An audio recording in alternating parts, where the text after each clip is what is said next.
This is the firing room, launch control for the Apollo missions. This is not a mock-up. These are the very consoles we sat at when men first took off to fly to the moon. The tragedy of Apollo 1 had put us a year and a half behind. We were making up for it in one big leap, and we were doing it with a rocket that no man had ever flown before.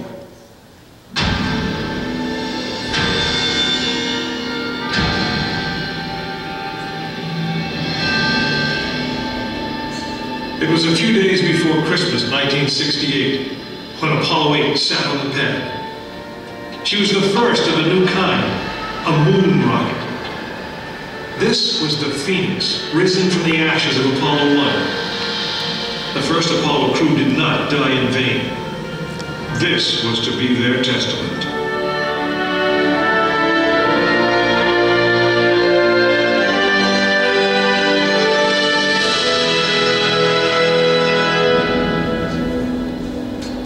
"36 stories high, she had been fully fueled throughout the night. The liquid oxygen in her tanks caused ice to form on the outside of the craft. The extreme temperature differences between the air and the sub-zero fuel caused the metal skin of the rocket to expand and contract. Everyone who was on the pad agreed. It was as though the rocket was alive, breathing, straining at the leash. Earlier in the morning, astronauts Frank Borman, Jim Lovell, and Bill Anders had made their final preparations before taking that long ride out to the waiting spacecraft. The minimum safe distance from Saturn V to liftoff was 3 miles. The reason was simple. When fully fueled, the rocket contained the explosive power of an atomic bomb. As the clock counted down, the astronauts and all of us in launch control went through the pre-flight checks, our hands on the controls of the most powerful, most complex machine ever built. It had over 2 million separate systems, and to bring these men back alive, everything had to work perfectly.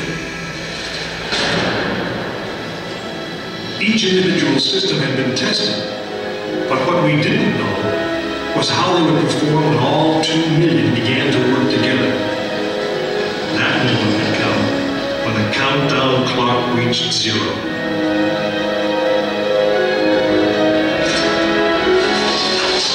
If a maneuvering thruster failed, if communications broke down, if navigation was off by 1 degree, if any piece of the miles of wiring, circuits, relays, or valves was defective, Frank Borman, Jim Lovell, and Bill Anders would pay with their lives. As they sat, waiting for launch on that chill December morning, these 3 astronauts were back to what they had always been, test pilots.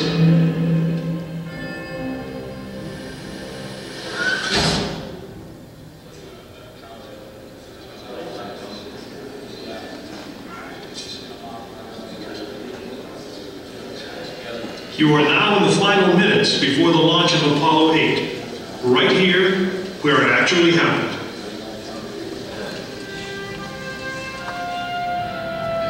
Mankind is about to leave his planet behind and journey to another.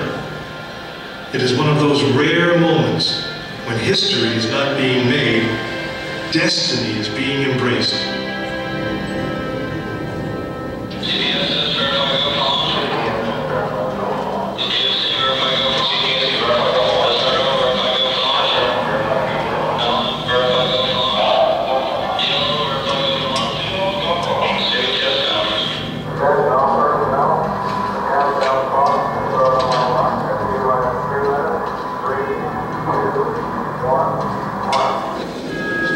This is launch control, T-minus 3 minutes and counting.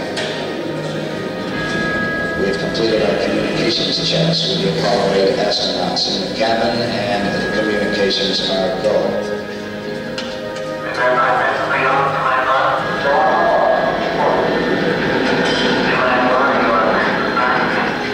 During this period, once we do get the firing command, the various tanks within the 3 stages of the Saturn V launch vehicle begin to pressurize.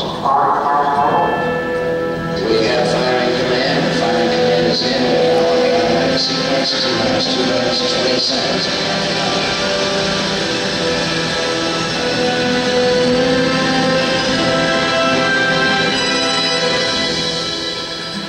Our status board indicates that all aspects are ready, instrument unit is ready, spacecraft ready, final check of the emergency detection system, that ready light also on. First stage preparations are completed. All systems today, okay. We're on. Ready to go to cockpit. Standby water. Okay, you're on. All systems go. T-minus 45 seconds and counting. First stage liquid oxygen tank has been pressurized and the pressure is still building up. Coming up in 90 seconds, mark T-minus 90 seconds and coming. The Apollo 8 crew standing by, spacecraft commander Frank Borman, Jim Lovell, Bill Anders. We now report that the liquid hydrogen tank in the 3rd stage is pressurized, 1 minute 15 seconds.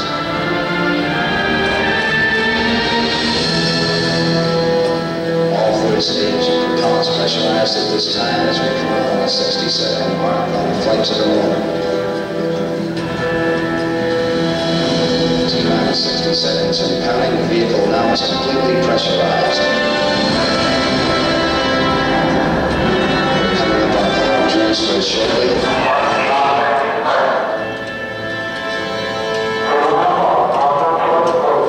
We have the power transfer. We're now on the flight batteries within the launch vehicle.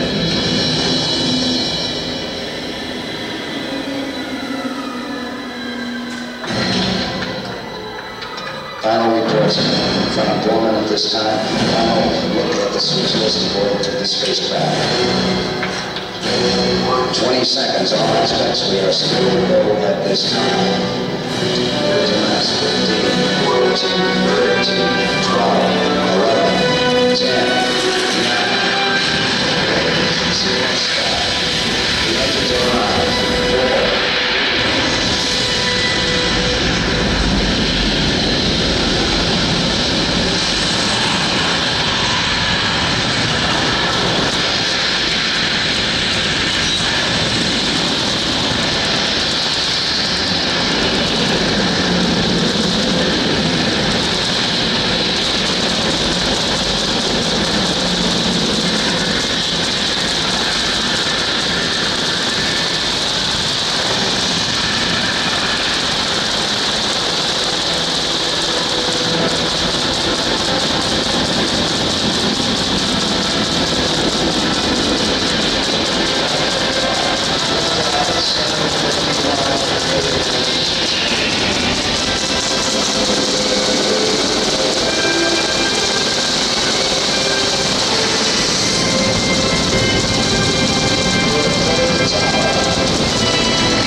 successfully orbited the moon, and the astronauts returned safely to the Earth.